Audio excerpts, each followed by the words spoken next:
There is no one particular cause of blood cancer, as you know that smoking has been implicated in a causation of lung cancer. But in terms of the blood cancer, there is no particular cause of blood cancer. Few cancers may have some genetic predisposition, like multiple myeloma. It can run in the family. But apart from that, there is no particular cause of either lymphoma, myeloma, leukemia, or any myeloproliferative disorder. They're all acquired disorders. That means they actually happen as we grow older. Our genes tend to have some aberrations in them, and they acquire abnormalities and then give advantage to the blood cells to proliferate more and more and not die. So this is the basically a bit of an overview in terms of causation of blood cancer.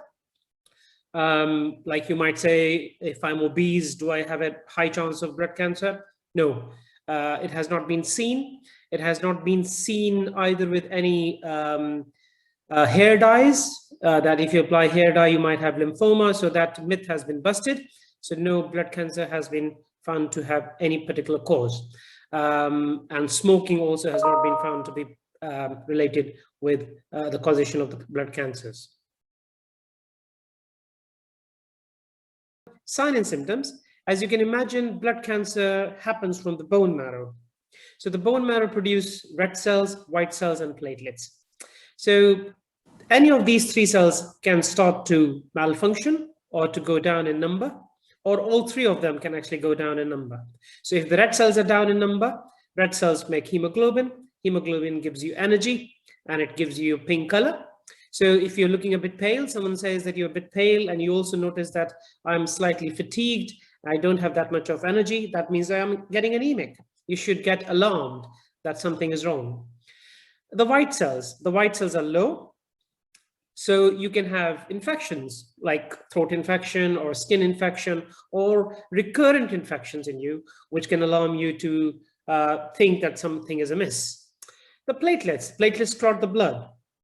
So if the platelets are low in number, you can have bleeding. If you have a cut or injury, you can have big bruises on simple knocking on the doors, etc. So that is also a sign of a problem developing. Or you might have some nosebleed or gum bleed or blood in the stool or blood in the urine. You should get alarmed. At the same time, all these things can go high as well. The white cell count can go high, the platelets can go high, and at the same time, the red cells can go high. And in that case, you will have thrombotic episodes. That means you will have clotting. You might feel headaches, you may have dizziness, you may have palpitation, you may have feeling of warmth or tingling sensation or burning sensation in the palms and soles. You might have rash. All those kind of things, and vision issues. You might have some floaters or blurring of vision if the hemoglobin is quite high. Or you have chest pain or abdominal pain, which is out of ordinary. You might find glands in your neck. Any bumps and lumps, you should get alarmed and you should approach your GP as early as possible. Please do not sit at home. Think about that this is abnormal. I should not have that symptom. I should not have rash. I should not have that kind of lump and bump. I should speak to my GP. Blood cancer is in the blood, okay? It originates from the bone marrow, or it can originate from the lymph gland and then go into the bone marrow. So the blood cancers are of many names and varieties, and their presentation is also different. But if you want to name a few blood cancers, we have got either acute blood cancers or chronic blood cancers. The acute blood cancer will actually develop very fast over a short period of time, within a few weeks, within a few days. Chronic blood cancers will take time. It will have very slow and insidious onset and also progression. So if you want to name blood cancers, we have got acute leukemias, acute myeloid leukemia, acute lymphoblastic leukemia, which is slightly more common in children. Then we have got acute lymphoblastic lymphoma, or we have got diffuse large B-cell lymphoma, which can come up very fast. You can have huge chunk of gland in your neck or in the armpit. And then we have got a chronic or slow growing. In that we have chronic myeloid leukemia, chronic lymphocytic leukemia, which is which is seen in slightly older age group. Then we have got chronic myeloproliferative disorders, which are not yet cancers, but they are heading towards becoming a chronic slow growing cancer. And then we have got multiple myeloma, which is a bone disease. Primarily, it affects the bones. So you should approach the doctor very fast. Otherwise, your bones can be fractured, or you may have chronic disability because of these fractures and bone holes, etc. So again, I will repeat: acute lymphoblastic leukemia, acute myeloid leukemia, chronic myeloid leukemia, chronic lymphocytic leukemia, diffuse large B-cell lymphoma, low-grade lymphoma, and multiple myeloma, and chronic myeloproliferative disorders. These are the few names of blood cancers you should be aware of. Blood cancer treatment has really come of age. In the last 10 years, there has been a lot of advancement in the treatment of blood cancer. We have been able to unravel various pathways in the cytoplasm, in the nucleus, and we have been able to block these pathways to treat cancers in different ways. So treatment of cancer is really possible. We can control most of the blood cancers, and a lot of blood cancers can also be cured by different methods. Mainly, the treatment would be, as you can imagine, every treatment would be treated by a chemotherapy. Yes, the blood cancers will be treated by chemotherapy. The chemotherapy could be intravenous, it could be subcutaneous under the skin, or it could be even oral. You can't imagine that we can treat one of the most dangerous blood cancers just by oral chemotherapy. So you can actually have these drugs at home. So chemotherapy is a mainstay. After that, we can have some targeted therapy, which are actually blocking specific pathways to inhibit the growth of the cell.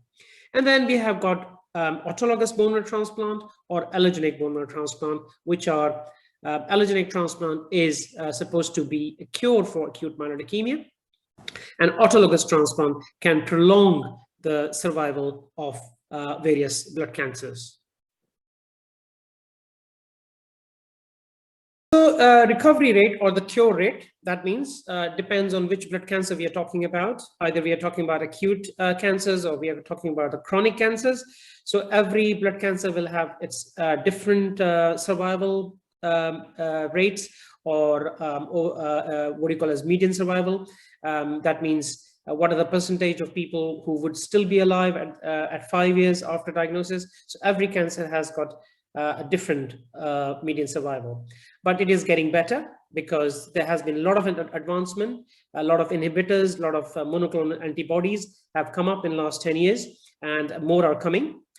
We are able to target various pathways, so the survival rate is getting better and better literally on a yearly basis. So please don't feel scared or depressed that you've got a blood cancer. It can easily be controlled or possibly be cured.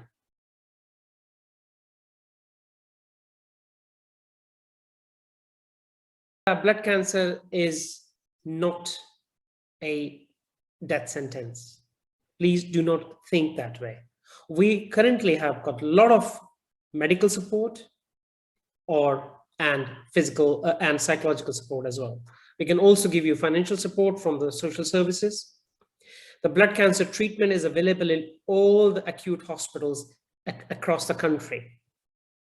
Few treatments can actually happen in a teaching hospital, and every cancer network has got a teaching hospital which will be able to provide autologous transplant or allogeneic transplant or CAR T therapy if these treatments are needed.